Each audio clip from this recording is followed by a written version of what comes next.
అందరికీ good morning. Welcome back my channel. So చాలా రోజులైంది కదా, అందుకే సో నేను తిరుపతి నుంచి శ్రీకాళహస్తి వరకు మేమైతే ట్రావెలింగ్ చేసాము కదా, అదంతా లాంగ్ వీడియో అప్లోడ్ చేశాను. ఎంతమంది చూసారో కామెంట్ చేయండి. అలాగే చూడని వాళ్ళు ఎవరైనా ఉంటే కూడా వెళ్ళి చూసేయండి. సో నేను అంత క్లారిటీగా వీడియోస్ తీయలేదు, కానీ సో తీసిన వరకు మీకు చాలా వరకు ఇన్ఫర్మేషన్ అక్కడ ఉంటుంది. సో మేము తిరుపతి వెళ్ళాలని అనుకోలేదు, చెప్పాను, చాలాసార్లు చెప్పాను. ఎందుకంటే సంక్రాంతి షాపింగ్ అంతా చేసామన్నమాట.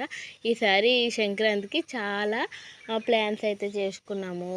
ఇంకా మేము కొత్త బట్టలు కానీ గ్రాసరీస్ కానీ అవన్నీ కూడా ముందే తెచ్చి ఇంట్లో పెట్టేసుకున్నాము. ఈసారి అమ్మ వాళ్ళ ఇంటికి కూడా వెళ్ళకపోదాం అనుకున్నాము. ఎందుకంటే జనవరి 14 మా చిన్నోడు బర్త్డే కదా, సో అన్నీ బాగా సెలబ్రేట్ చేసుకుందాం అనుకున్నాం. సో సడన్ ట్రిప్ తిరుపతి, ఇంకా లగేజ్ ప్యాక్ చేసుకుని వెళ్ళిపోయాము. సో అక్కడి నుంచి అక్కడికి వెళ్ళాక చూద్దాం ఎక్కడికి వెళ్ళాలి ఏంటి అనేది. ఎందుకంటే ఇక్కడ అనుకున్నట్టు ఉండదు. అక్కడ మనకి దర్శనం టైమింగ్స్ అనేవి చాలా చేంజ్ అయిపోతూ ఉంటాయి. బై లక్ దర్శనం త్వరగా అయిపోతే ఓకే. మేము ఫస్ట్ టైం వెళ్ళినప్పుడు మంచిగా అయిపోయింది. ఈ కంపార్ట్మెంట్ అవన్నీ మాకు తెలియదు. సో కానీ ఈసారి అయితే కంపార్ట్మెంట్లో ఉండిపోయాము.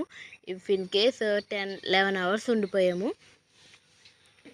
కంపార్ట్మెంట్లోకి వెళ్తే అది 1 అవర్ అవ్వచ్చు, 1 డే అవ్వచ్చు, 2 డేస్ కూడా ఉన్న వాళ్ళు ఉన్నారు. సో బై లక్ బాగానే వచ్చేసాం. ఎందుకంటే పిల్లలతో చాలా స్ట్రగుల్ అయిపోయాం. ఎందుకంటే పిల్లలు అల్లరి తట్టుకోవడం, వాళ్ళ ఏడుపులు ఇవన్నీ కొంచెం కష్టంగా ఉంటాయి. ఓకే, ఫైనల్లీ దర్శనం అయితే మంచిగా జరిగింది, బాగా ఎంజాయ్ చేసాము. సో మీకు బడ్జెట్లోనే వెళ్ళాము. సో ఆ బడ్జెట్ వివరాలన్నీ కావాలంటే సో నాకు కామెంట్ చేయండి, చెప్తాను. సో ఇంకో విషయం ఏంటంటే మీరు ఎంతమంది తిరుపతి వెళ్ళారు, ఎన్నిసార్లు వెళ్ళారు కామెంట్ చేయండి. అలాగే వీడియోకి లైక్ చేసి సో ఛానల్ని సబ్స్క్రైబ్ చేసుకోండి. మేము బడ్జెట్లోనే చాలా వరకు ట్రావెల్ చేసాము. సో లాస్ట్ టైం వెళ్ళినప్పుడు గోవిందరాజుల టెంపుల్ అవన్నీ వెళ్ళాము. ఈసారి ఏం చేసామంటే అవి తప్పించి ఇంకొన్ని టెంపుల్స్కి వెళ్ళాము. అవన్నీ లాంగ్ వీడియోలో ఉంటాయి, చూసేయండి.